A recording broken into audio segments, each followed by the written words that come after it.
Ready 3, 2, 1 start. उपसभापति जी, मैं निवेदन करना चाहती हूँ कि विकास के लिए हम बड़ी मात्रा में पूंजी लगा रहे हैं लेकिन उस मात्रा में हमारे देश में उत्पादन में वृद्धि नहीं हो रही है लोगों की क्रय शक्ति बढ़ रही है लेकिन उसके अनुसार बाजार में माल नहीं आ रहा है मैं यह भी कहना चाहती हूँ कि इतना ही कहना पर्याप्त नहीं होगा कि मूल्यों को कम करने के लिए उत्पादन बढ़ाना ज़रूरी है यह ऐसी चीज़ है जिससे किसी का मतभेद नहीं हो सकता है। देखने में यह आता है कि सरकार की नीतियाँ कीमतें बढ़ने में तो सहायक होती है लेकिन उनसे उत्पादन में वृद्धि नहीं होती है मैं चाहती हूँ कि इस बात पर गंभीरता से विचार किया जाए कि माल को इधर उधर ले जाने में जो किराया देना पड़ता है उसके कारण मूल्यों में वृद्धि होती है मुझे आश्चर्य है कि वित्त मंत्री ने अपने भाषण में यह तो कहा है कि मूल्य वृद्धि से उन्हें चिंता हो रही है किंतु मूल्य वृद्धि को रोकने के लिए कौन से कदम उठाए जाएंगे इस संबंध में वित्त मंत्री शायद अपने दिमाग में भी स्पष्ट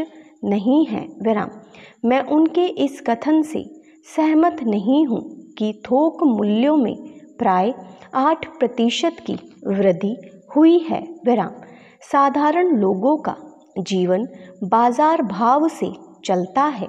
मुझे आश्चर्य है कि उन्होंने अपने भाषण में एक वाक्य ऐसा कहा है कि जिसका उपयोग दूसरी जगह भी किया जा सकता है अपने बजट में वित्त मंत्री ने विदेश पूंजी को अधिक मात्रा में निमंत्रण देने की बात कही है आज हमारे देश की आर्थिक विकास की जो स्थिति है उसमें बिना विदेशी पूंजी के हम नहीं चल सकते लेकिन विदेशी पूंजी बड़ी मात्रा में देश में आए इसके साथ जो खतरे और कठिनाइयां हैं उनको भी आँख से ओझल नहीं किया जाना चाहिए यह बात अभी तक स्पष्ट नहीं हुई है कि हम जो विदेशी पूंजी देश में लाना चाहते हैं वह किन शर्तों पर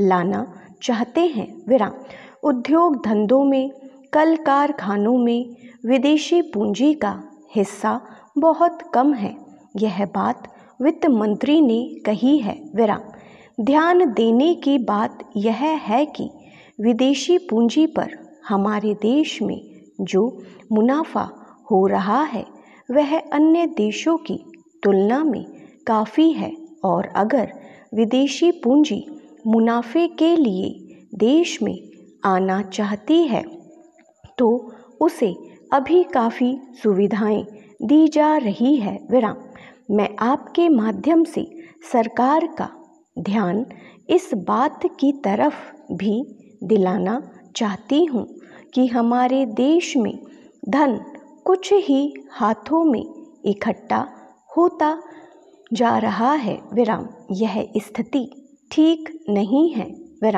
सरकार को गंभीरता के साथ इस समस्या पर विचार करना चाहिए और यह देखना चाहिए कि हमारे देश का धन कुछ ही पूंजीपतियों के हाथों में न जाने पाए सरकार ने इस संबंध में कुछ कदम उठाए हैं पूंजी को कुछ ही हाथों में जाना से रोकने के लिए सरकार को प्रयत्न करने चाहिए यदि सरकार ने इस और कदम नहीं उठाया तो जनता को काफ़ी परेशानी का सामना करना पड़ेगा।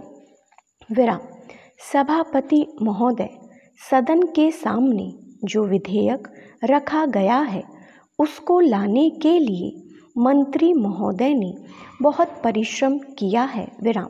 उसके लिए मैं समझती हूँ कि यह सदन उनको धन्यवाद देगा। विराम। दुनिया में जितने भी देश हैं उनकी अपनी अपनी राष्ट्रीय भाषा है। विराम। हमारे संविधान में हिंदी को राष्ट्रीय भाषा का स्थान दिया गया है। विराम। यद्यपि हमारी सरकार ने हिंदी के प्रचार और प्रसार के लिए बहुत प्रयास किया है, लेकिन फिर भी इस दिशा में जो काम किया जाना चाहिए था वह नहीं किया गया है। विराम। हमारे देश को आज़ाद हुए 40 वर्ष से भी अधिक हो गए हैं, लेकिन सरकारी कामों में हिंदी का जितना प्रयोग किया जाना चाहिए था उतना अभी तक नहीं हो पाया है। विराम। हम यह सबके लिए अफसोस की बात है। विराम।